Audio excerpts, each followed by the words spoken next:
Hey everybody, Mike Toy, Bonsai Boise. So this is an interesting one. This is one of those $40 Costco bonsai trees. You go and they have like 100 of them, and then they sell out in like a day. So I bought this one, nicknamed it Thor, made a video on it almost 2 years ago now. It is now October of 2023. Here's what it looked like when I got it.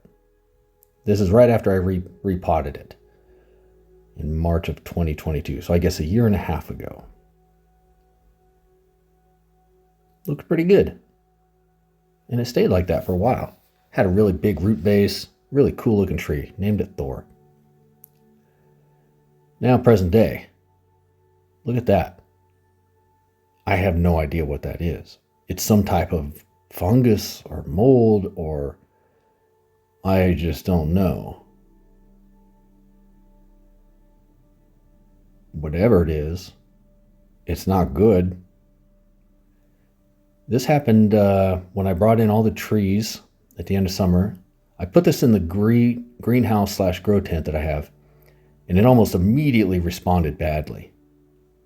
I hadn't pruned it all summer. I just let it grow. The top died off completely. And this black stuff just emerged within like a week, maybe 2 weeks at the most. You can see some growth down here. Oddly enough, these trees have grafted branches on. The grafted branches are Green Island ficus. I don't know for sure what the stock is. I think it's some kind of Ginseng ficus. So the first thing I'm going to do, I'm going to cut this thing in half.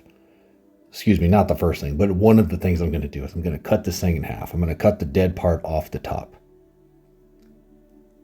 So it'll look kind of like that. But before I do that, there we go, a little demonstration there. Look at those graphics. I'm going to first try to scrub this black stuff off. I don't know of any story where black stuff mysteriously growing on something is a good thing.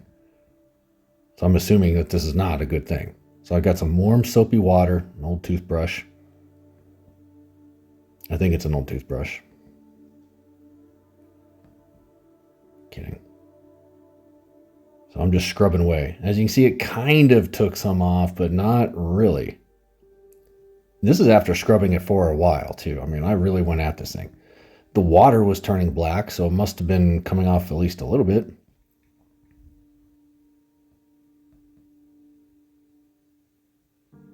So, try taking other measures. Try scraping it. And that seems to be working better. So I gave it the scratch test, the literal scratch test. So that worked. So I got a knife and I just went at it and sort of scraped away and away and away and away and away. And what I found was as I was scraping this off, the bark underneath it was dead. So whatever this black stuff is, within a week or two, had completely eaten through the bark and killed it down to deadwood. So where I'm going with all of this, what makes this a unique and interesting project is that I have inadvertently created deadwood or shari on a ficus. I don't know if I've ever seen any example of deadwood on a ficus.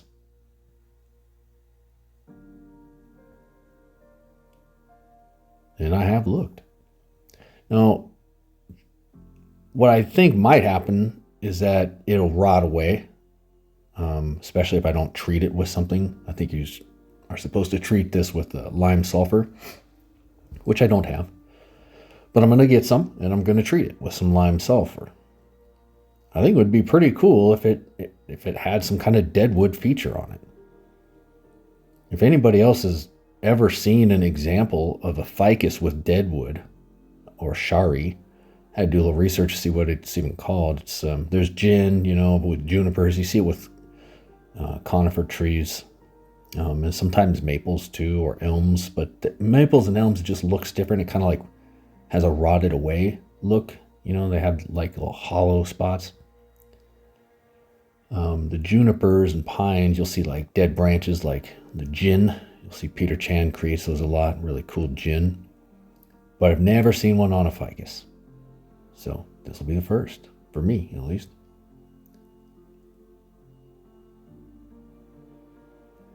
It's got this cool, funky, big root base. I took a little piece off just to see if it's alive, and it looks like it's alive. I'm going to spray it down. After I scraped it all off, I'm going to spray it down with this copper fungicide, just to hopefully kill off whatever's left. I mean, I really doused this thing. You'll notice there's still some on the top part, but that doesn't matter because I'm cutting that off.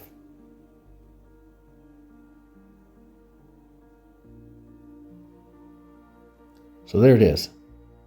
I let it sit overnight. This is what it looks like the next day.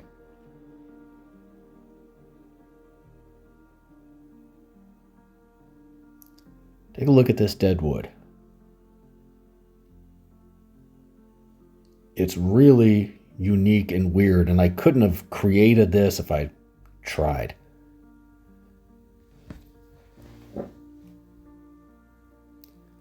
It's a little scary though how that black stuff just ate that away. Look at how there's some live bark and some dead wood spots. I mean, it's just really unique and weird. I seem to specialize in unique and weird. Emphasis on the weird. So there it is. I'm rolling with it though. I like it. So now, I'm going to mark off where I'm going to cut. That way I don't get off track because I'm sawing through this thing and only realize I'm sawing through the wrong spot.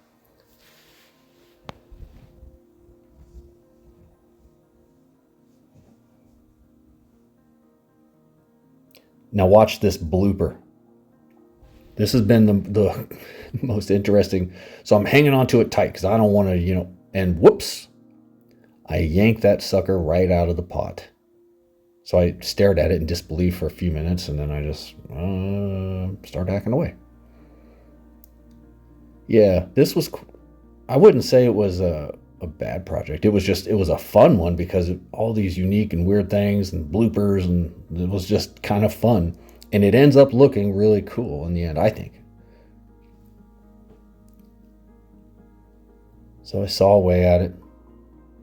That deadwood is really, really hard wood. I didn't expect it to be ficus. Usually, it's soft wood, but once I got in there, it was pretty rock solid. So there it is, timber. I managed to do it without cutting any of the branches for once. That's what it looks like. I'm really not sure what the stock is on these things. I think it's Ginseng Ficus. It could be microcarpa. I just don't know. I don't know where they come from or anything. I just know Costco gets them once a year. So now I got to give this thing a thorough rinse and get all this old nasty soil off.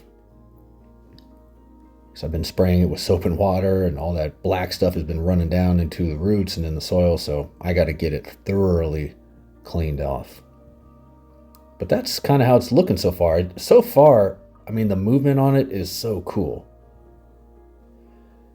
This part was a little disturbing. There's not really many live roots there. It's all those like old brown dead roots.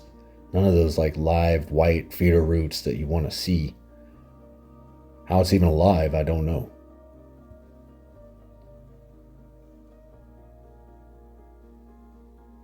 So I give it a dunk. Realize that's not going to cut it. I end up having to take it outside and I spray it down with a hose. Luckily, it's kind of a warm spell. It's warm enough to do. I sprayed the pot down with that fungicide too, that copper-based fungicide. Just to be sure. That's my usual soil mix: pine bark, perlite, safety absorb, and some volcanic rock, very small volcanic rock. So there it is. You can see that there's not many roots there that we're working with. I think they're not all dead, but they're not thriving. You could make a case that either side is the front, but you'll see here in a minute what I go with. I think Right there is basically what I'm going to consider to be the front. I put some wires in so that I could wire it into the pot. I don't usually do that. I wanted to with this because it's a little top heavy. And ironically, it had no roots to actually tie down the one time I go to tie it down.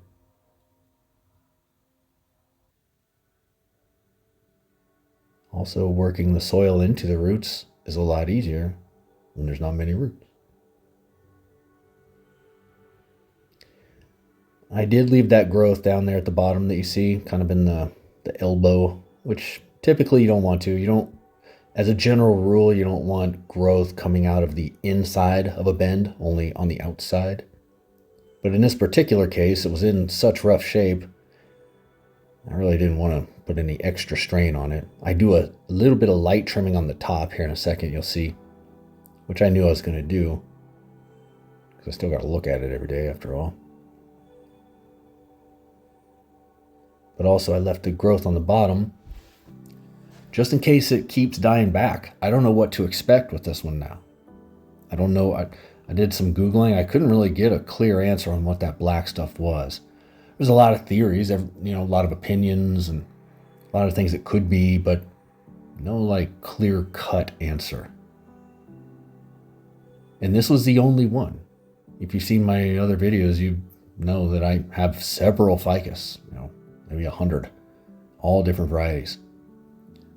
This one in particular has never liked it in the grow tent. I've tried it twice. I did it once last year and it didn't get the black stuff, but a lot of the leaves died back. So it's the only ficus I have that doesn't like the grow tent. No idea why. I have a few of those more common ginseng ficuses with the Green Island ficus grafted on, and they like the grow tent, but this one doesn't.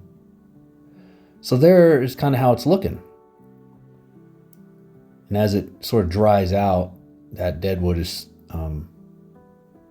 contrasting even more, which unfortunately you can't see here. I'll do an update on this soon, but you can still get a pretty good idea of how it's looking. Yeah, deadwood on a ficus. That is a first for me. I'm sure there are other cases of it out there. I didn't spend hours looking or anything, but I looked around quite a bit. I checked some forums, I checked YouTube and Instagram, and I couldn't really find any examples of ficus with deadwood.